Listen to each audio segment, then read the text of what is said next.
Hello everyone, welcome to my YouTube channel. तो channel को like, share और subscribe कर दो।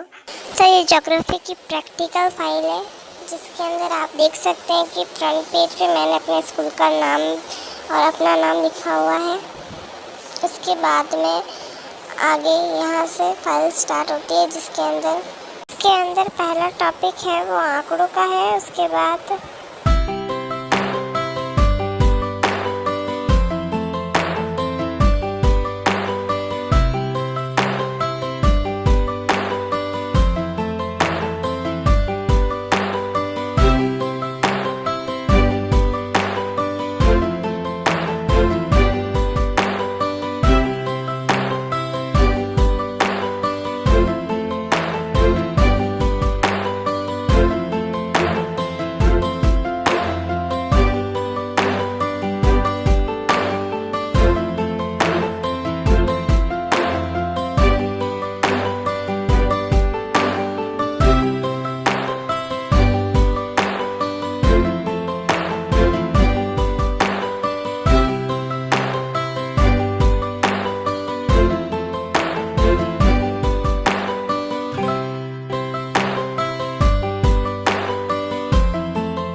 Thank you for watching.